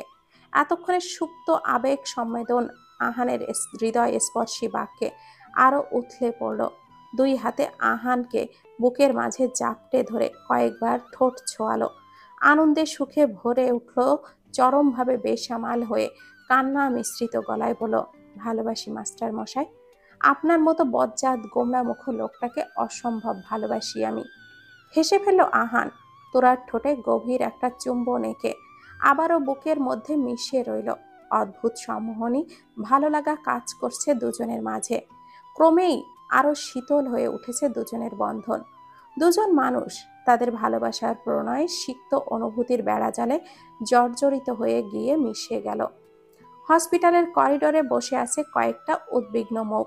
চেহারায় আতঙ্ক, আকাঙ্ক্ষা, উত্তেজনা সবকিছু মিলিয়ে ভারসাম্যহীন অবস্থা। রাইমাকে ওটিতে নেওয়া হয়েছে। ডাক্তারের ডেট আরো 1 সপ্তাহ পরে দিলেও আজ সকাল থেকেই অসম্ভব যন্ত্রণা শুরু হয়েছে। এই বাড়িতেই ছিল যার দরুন আহান আর ইনসাফ তৎক্ষণাৎই হসপিটালে এনেছে। প্রায় ঘন্টা খানেকের বেশি সময় হয়ে গেছে, এখনো কোনো খবর আসেনি। চিন্তায় আতঙ্কে সকলের নাজেহাল অবস্থা। ইমান এই মুহূর্তে বসতে পারছে না যেন। করিডর জুড়ে পায়চারি করছে। আজমেরি চৌধুরী আর রবি খাতুন বসে বসে দোয়া দরুদ পাঠ করছে। মাঝে মধ্যে চোখের পানিও ফেলছে। ইনসাফ আর ইসহাক চৌধুরীর কপালেও চিন্তার প্রগাঢ় ভাঁজ পড়ে আছে। তোরা এক কোনায় বসে আছে আহানের হাত ধরে। ওর নিজের শরীরটাও ভালো না, আগের তুলনায় ভারী হয়েছে, যার দরুন হাঁটা চলা করতে ভালোই অসুবিধা হয়। তারপর মাথা ঘোরা, বমি লেগেই আছে। এমতো অবস্থায় আহান ওকে বাড়িতেই রেখে আসতে চেয়েছিল। তোরা নিজে এক প্রকার জিদ করেই এসেছে। রাতে যে মানুষটার সাথে কথা বলে ঘুমোতে গেলে সকালে উঠে সেই মানুষটার যন্ত্রণার চিৎকারের আহাজারিতে অন্তরাত্মা কেঁপে উঠছে তোরার। এভাবে অনিশ্চিত খবরের অপেক্ষায় বাড়িতে বসে থাকতে পারেনি সে। আহান নিজে হাজারো দুশ্চিন্তার মাঝেও বারবার তোরার দিকে খেয়াল রাখছে।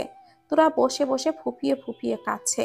রাইমার অবস্থা শেষ মুহূর্তে আশঙ্কাজনক হয়েছিল, তাই ডক্টর 1 সপ্তাহ আগেই সিজারের জন্য ইমার্জেন্সিতে নিয়েছে।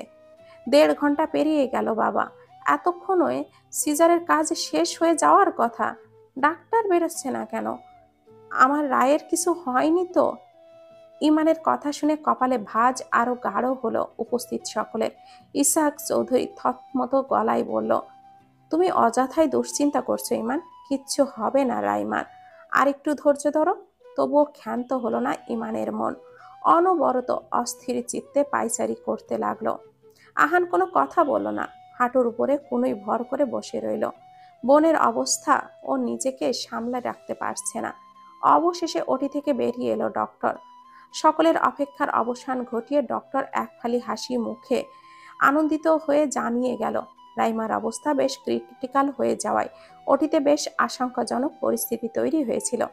কিন্তু সৃষ্টিকর্তার অশেষ রহমতে ছোট্ট একটা প্রাণ ভূমিষ্ঠ হলো। তোয়ালেতে পেঁচিয়ে ছোট্ট একটা ক্রন্দনরত শরীর এনে তুলে দিল ইমানের কোলে। সকলের চোখে মুখে প্রাপ্তির হাসি খেলে গেল। হবেই বা না কেন, ঘর জুড়ে একটা ছোট্ট প্রাণস্থল অস্তিত্ব এসেছে যে। চিকন সরু কণ্ঠের চিৎকারে যেন সকলের খুশির বাঁধ ভেঙে গেল। রুবি খাতুন কেঁদেই ফেললেন, ব্যস্ত হয়ে গেল ছোট্ট একটা সদস্যকে নিয়ে। আহান আলতোভাবে পিচ্চিটার হাতটা ছুঁয়ে দিয়ে ছুটে আসলো তোরার কাছে। কেমন করে বলে উঠল, তুরা বাবু একদম ছোট, এই যে এতটুকু, বলেই হাত তুলে দেখালো। আবারও হাসতে হাসতে বলল, ওকে তো ধরতেও ভয় করছে, আঙ্গুলের ফাঁক দিয়ে পড়ে যাবে না তো মনে হচ্ছে। আমাদের বাবুও তো এতটুকুনি হবে তোরা। কেমন যেন শিশু সুলভ শোনালো আহানের কণ্ঠস্বর। তোরার কি হলো বুঝলো না। আহানের এমন প্রতিক্রিয়াতে ও কেঁদে ফেলল। কোনো চক্ষু লজ্জার তোয়াক্কা না করেই জড়িয়ে ধরলো আহানকে। দেখতে দেখতে একটা মাস কি করে কেটে গেল এসবের মাঝেই। সবাই নিজ নিজ কাজের সামলে দিন শেষে ছোট্ট সদস্যটাকে নিয়ে ব্যস্ত হয়ে পড়ে। ইমান তো হসপিটাল থেকেই বাড়িতে নিয়ে যেতে চেয়েছিল, কিন্তু ইনসাফ, মাহবুব আর রবির অনুরোধে নেয়নি। তাই রোজ কাজের ফাঁকে 2-3 বার করে এসে দেখে যায় বাবুকে। রাইমার শ্বশুরবাড়ির লোকেরাও আসে কয়েকদিন পর পরই। বাচ্চাটা সঠিক সময়ের আগে হওয়ায় শরীরের কন্ডিশন বেশ নাজুক ছিল। গত 1 মাসে বেশ পুষ্টি হয়েছে। ইনসাফ, মাহবুব বেশ কয়েকদিন ধরেই চাচ্ছিল বাবুর উপলক্ষে বাড়িতে ছোট্ট একটা অনুষ্ঠান করবে। তাই আজ সব আয়োজন করা হয়েছে। সিলেট থেকে তনু, রুহি, জাইমা, আরমান, বিহান সহ বাকিরা সবাই এসেছে। মিনু ফুপু, তার সাথে ফুয়াদ ও তার স্ত্রী প্রিয়তাও এসেছে। সব মিলিয়ে বাড়ির অবস্থা একেবারে আনন্দ উল্লাসের টইটম্বুর। তোরা প্রেগনেন্ট হওয়ার কথা থেকে তার দ্য গ্রেট মাস্টার মশাইয়ের সিকনেস চক্রবুদ্ধি আরে যেন বেড়ে চলেছে। উঠতে বসতে নিয়ম নিষেধ। তার উপরে রাইমার সেই অবস্থা দেখার পর থেকে সকলের মাঝে আতঙ্ক আরো বেড়ে গেছে। আহান তো পারে না তোরাকে বিছানার উপরে ফিক্সড করে রেখে দিতে। আর শুধু আহান একাই নয়, রভি, ইনসাফ, রাইমা সকলে তাকে 100টা বাধা নিষেধাজ্ঞা জারি করে দিয়েছে। তাহমিনা তো একদিন পরপরই এসে তোরাকে দেখে। এ কি অবস্থা করেছে ঘরে ঢুকেই হজবরল অবস্থা দেখে অবাক হয়ে বলল আহান। তোরা সারা বিছানায় জামা কাপড় ছড়িয়ে ছিটিয়ে স্তূপ করে তার মাঝে বসে আছে, মুখটা ভীষণ রকম কুঁচকে রেখেছে। আহান এক এক করে জামা কাপড়গুলো সরাতে সরাতে এসে তোরার পাশে বসে বলো, কি হয়েছে, এমন করে আসছো কেন? আর তুমি চেঞ্জ করবে না? কি চেঞ্জ করব আমি? কি পরবো? আমি তো কিছুই পরতে পারবো না। কেন কেন পারবে না? এই যে পেটের মধ্যে বসে আছে, কি পরবো আমি? যাই পরি দেখতে আলুর মতো লাগে। আমি অনেক মোটা হয়ে গেছি, আমাকে আর কোনো কিছুতেই সুন্দর লাগে না। কাঁদো কাঁদো মুখ করে বলল তোরা। আহান ফোঁস করে নিঃশ্বাস ছাড়লো। এই শুরু হয়ে গেছে আবার। যতদিন তোরার পেটটা ফুলেছে, একটু মোটাসোটা হয়েছে, সেই দিন থেকেই শুরু হয়েছে এই সব কাহিনী। দিনে 25 বার আহানকে বলে, আমাকে আর ভালো লাগে না, তাই না? আমি এখন অসুন্দর হয়ে গেছি। হ্যাঁ তাই তো, আমি জানি। এখন আমি মোটু হয়ে গেছি, আমার পেট ফুলে ঢোল হয়ে গেছে। আহান বিব্রত হলো না, বরং হাসলো। এগিয়ে এসে তোরার কোলের ওপরে মাথা রেখে পেটের কাছে মুখ নিয়ে বলো, দেখলে প্রিন্সেস, তোমার পিচ্চি আম্মুটার একটুও বুদ্ধি নেই। একটা কথা তো শুনবেই না, বরং কিছু বললেও ভ্যা ভ্যা করে কেঁদে দিবে। তার উপরে উল্টাপাল্টা ভাবাই এক্সপার্ট। শীঘ্রই বাইরে চলে আসো তো, তারপর আমি আর তুমি মিলে তোমার পিচ্চি আম্মুটাকে বড় করব। এই, আমাকে আবারও পিচ্চি বলছেন আপনি? কোন দিক থেকে পিচ্চি মনে হয় আপনার? 2 দিন বাদে একটা বাচ্চার মা হব, তাও পিচ্চি বলছেন? তোরার ঝগড়ুটে টাইপ কথা শুনে আহান হাসলো। পরক্ষণে চোখ দুটো ছোট ছোট করে তোরার দিকে আর চোখে তাকালো। আহানের এই রূপ বেশরমের মতো দৃষ্টি দেখে তোরা ধাক্কা দিয়ে আহানকে সরিয়ে বলো, সরুন, অসভ্য কোথাকার। একদম তাকাবেন না। আমাকে পিচ্চি বলেছেন, পিচ্চিকে মা বানিয়ে দেওয়ার সময় মনে ছিল না? হড়বড় করে কথাগুলো বললেও আহানের চোখে মুখে দুষ্টুমি ভরা হাসি দেখে বিব্রত হলো তোরা। নিজের কথার মর্মার্থ বুঝে দমে গেল। হাসফাস করে এদিকে ওদিকে তাকালে আহান পিছেল গলায় বলল, কি করব বলো? আমার মতো হ্যান্ডসাম, হট অ্যান্ড অ্যাট্রাকটিভ একটা ছেলেকে দেখে তুমি তো আর কন্ট্রোল করে রাখতে পারলে না। দিন দুপুরে আমার ইজ্জত লুটে প্রেগনেন্ট হয়ে গেলে, এখন আবার আমার দিকে উল্টোপাল্টা দৃষ্টিতে তাকাচ্ছ। যা দুষ্টু মেয়ে। তোরা বিস্ফোরিত চোখে তাকালো আহানের দিকে। লোকটা এখনো আগের মতোই ঠোঁটকাটা স্বভাবেরই রয়ে গেছে। আহানের কথায় তোরা এখনো লজ্জায় লাল নীল হয়ে পড়ে। মনে হয় রোজই যেন নতুন লাগে আহানের এইসব টুস্কি। লজ্জায় নত জানু হয়ে ওড়নাটা খামছে ধরল তোরা। আহান এগিয়ে এসে ঘাড়ের পেছনে হাত দিয়ে ওর গালে অধর ডুবিয়ে দীর্ঘ সময় ধরে চুমু খেলো। তোরার মুখের সামনে মুখ এনে কানের পেছনে চুল গুজে দিল। তোরা এখনো চোখ দুটো বন্ধ করে আছে। তোরার লজ্জা আরেক ধাপ বাড়িয়ে দিল আহান। বলল, ইস, এত লজ্জা পেও না তো। তুমি লজ্জা পেলে তো? আমার আরো অসভ্য হতে ইচ্ছে করে তোরা রানী। বলেই আস্তে আস্তে তোরার ঠোঁটের দিকে নিজের অধর যুগল এগিয়ে নিতে লাগলো। সারপ্রাইজ! একসাথে অনেকগুলো কণ্ঠস্বর শুনে হক চকিয়ে ছিটকে সরে গেল তোরা। সামনে দাঁড়ানো মানুষগুলো একদম ফিক্সড পোজ দিয়ে তাকিয়ে আছে। ভীষণ ভুল সময় আগমন তাদের, অভিব্যক্তি শূন্য হয়ে আছে চেহারা। আহান ভীষণ অপ্রস্তুত বোধ করলো। কোনো মতে খাট থেকে নেমে ঘর থেকে বেরিয়ে যেতে নিলে বিহান বলল, ইয়ে মানে ব্রো, সরি, রং টাইমে এন্ট্রি করে ফেলেছি আর কি। এক তো ভুল সময় উদয় হয়ে মুডের 12টা বাজানোর সাথে ওকেও ভীষণ অপ্রীতিকর পরিস্থিতিতে ফেলেছিস। তার উপরে এমন চিপকে টাইপ কথা শুনে আহানের মেজাজটা চড়ে গেল। দাঁতে দাঁত ঘিসিয়ে বলল, কারোর ঘরে ঢোকার সময় যে নক করতে হয়, এই ম্যানারটুকুও তোরা এতদিনে হলো না স্টুপিড। বলেই গটগট করে বেরিয়ে গেল। তোরা লজ্জায় মাটির ভেতরে ঢুকে যেতে পারলে বেঁচে যায়। এতগুলো লোকের সামনে কি না এরকম অপরিস্থিতিতে পড়তে হলো। হ্যাঁ রে তোরা ডিয়ার, আমরা তোদের রোম্যান্সে ব্যাঘাত ঘটিয়েছি বলে কি দুলাভাই স্যার কি রেগে গেল? ফারিয়া হেসে তোরার পাশে বসতে বসতে বলো। তোরা একবার আর চোখে তাকালে ফারিহার দিকে, মুখটা এমন করে রেখেছে যেন খুব গুরুত্বপূর্ণ কোনো কথা শোনাবার জন্য আগ্রহী হয়ে আছে। এই মুহূর্তে ওকে দুটো থাপ্পড় বসিয়ে দিলেও হয়তো রাগ কমতো না। এখানে সবার সামনে তোরার বিব্রত বোধ আরো বাড়িয়ে দেওয়ার জন্য উঠে পড়ে লেগেছে বেয়াদবটা। আরে ভাই তো রাখতেই থাকে, ভাইয়ার মাথাটা অলওয়েজই হট হয়েই থাকে, এ নিয়ে প্যারা নাই। রুহি লাফাতে লাফাতে এসে বসলো তোরার পাশে। ঘরের মধ্যে বিহান, আরমান, তনু, জাইমা, রুহি, ফারিহা, এমনকি সাদমানও এসেছে।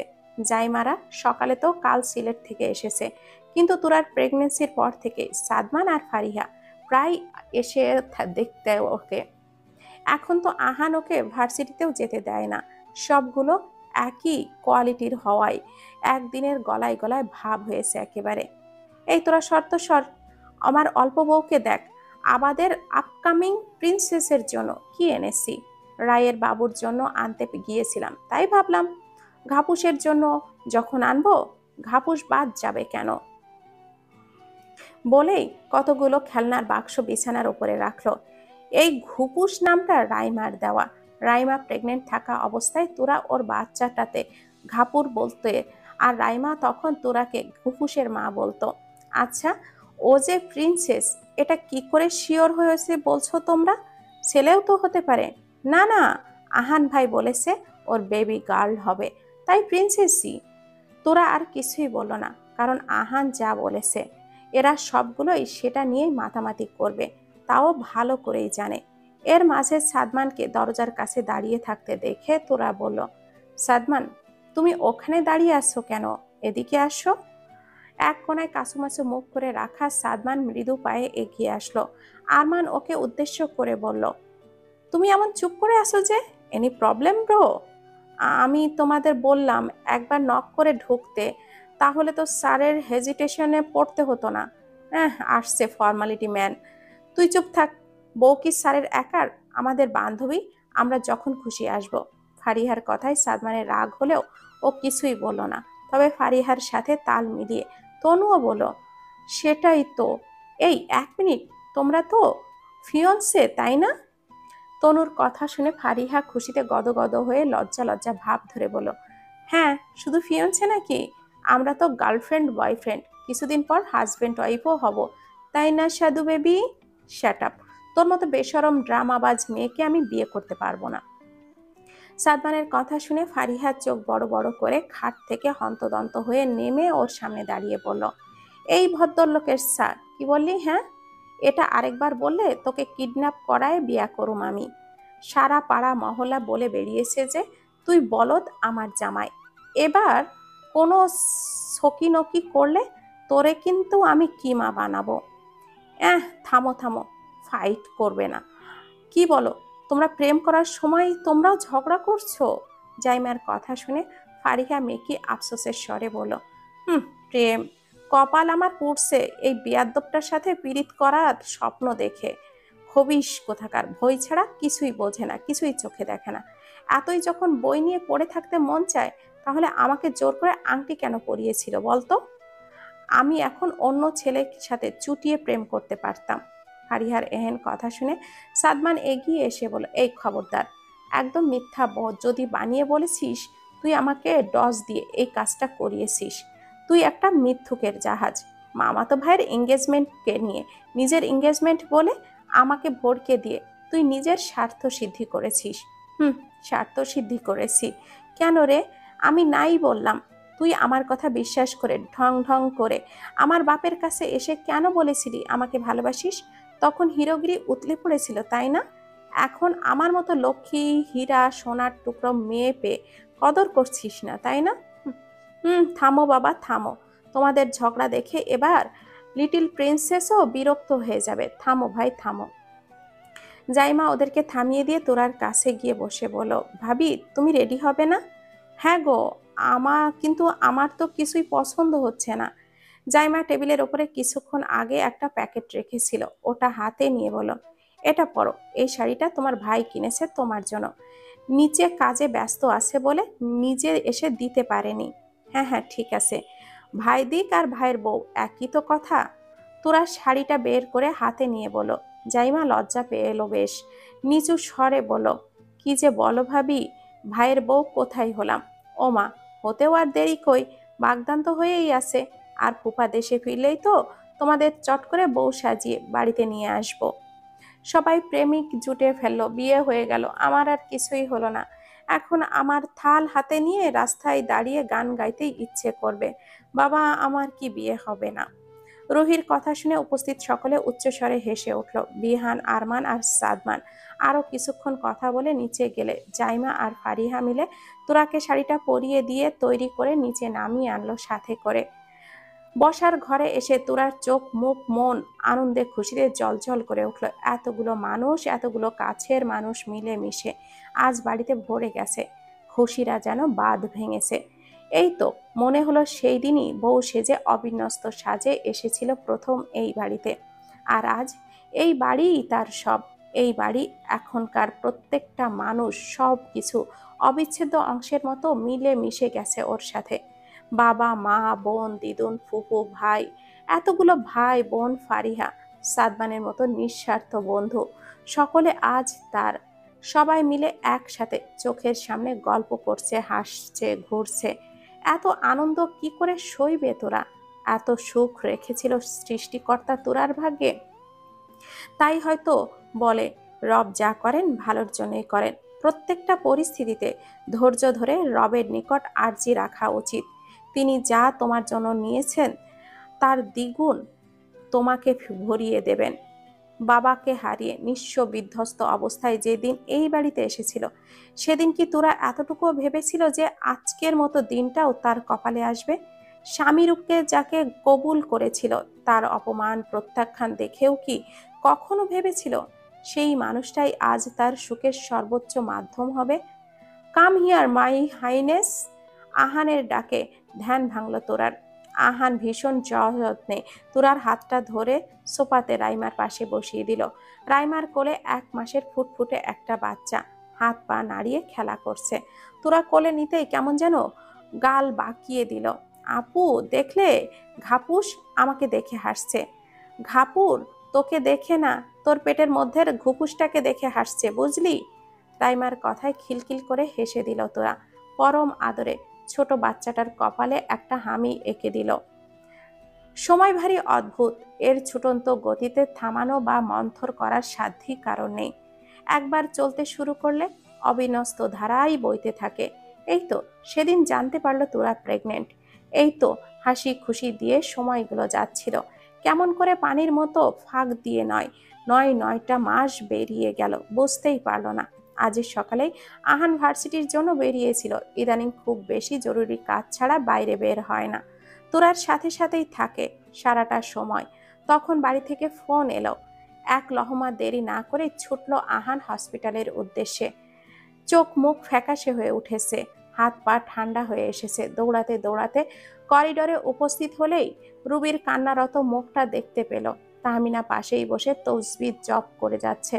ঘোলাটে হয়ে আসা ঝাপসা দৃষ্টিতে তাকালো লাল বাতি জ্বলা ওটি ঘরের দিকে। নিমিষে বুকের ভেতরটা আগুন জ্বলে উঠল। তোরা, তোরার কিছু হলে আহান বাঁচবে না। বুকের ভেতর তীব্র যন্ত্রণার তোলপাড় শুরু হলো আহানের।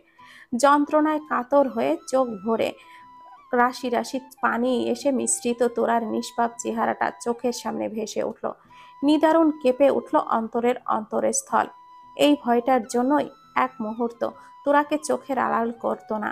আর আজ বেরোতেই এই ঘটনাটাই ঘটতে হলো। চোখ মুখ অন্ধকার হয়ে আসলো নিমেষেই। অজানা ভয়ে গ্রাস হতে থাকলো সমগ্র দুনিয়াটা আহানের। টিপ টিপ করে চোখ খুলল তোরা। রক্তহীনতায় আক্রান্তদের মতো ফ্যাকাশে মুখখানাতে নির্লিপ্ত অক্ষিকোটর প্রসারিত করলো বহু কষ্টে। সারা শরীর অবশ হয়ে আছে, ভাবশূন্য লাগছে সবকিছু। বার কয়েক পলক ঝাপড়ে ধাতস্থ হতেই ঝিলিক দিয়ে উঠল ভেতরে, আহান। আহান কোথায়? আর ওর কি হয়েছিল? বাচ্চা ঠিক আছে তো? অজানা আশঙ্কায় আতঙ্কিত হয়ে ঘাড় উঠিয়ে উঠতে গেলেই একটা হাত খুব সযত্নে তোরার মাথার ওপরে রাখলো। ঘাড় ঘুরিয়ে পাশে তাকালো তোরা। এই যে দুনিয়ার সবচেয়ে স্নিগ্ধ সুন্দর দৃশ্যটা সে দেখতে পাচ্ছে। আহান ঠিক তার পাশেই বসে আছে, এক হাতে তোয়ালেতে পেঁচানো ছোট্ট একটা শরীর আগলে রেখে আরেক হাতে তোরার মাথায় হাত বুলিয়ে দিচ্ছে। তোরার সাথে চোখাচোখি হতেই ও শিশু সুলভ গলায় বলল, ওই তো এইটুকুন তোরা, মনে হচ্ছে হাতের ফাঁক দিয়ে পড়ে যাবে, বলেই সশব্দে হেসে দিল। কিন্তু তোরা হাসলো না, চোখ বেয়ে জলের ফোয়ারা বইল কেন যেন না, কিন্তু কান্না পাচ্ছে না। ভীষণ কান্না পাচ্ছে তার। সুখানুভূতি এত সুখের হয়? ভালোবাসার মানুষটার সাথে প্রাপ্তি এত আনন্দের হয় কেন?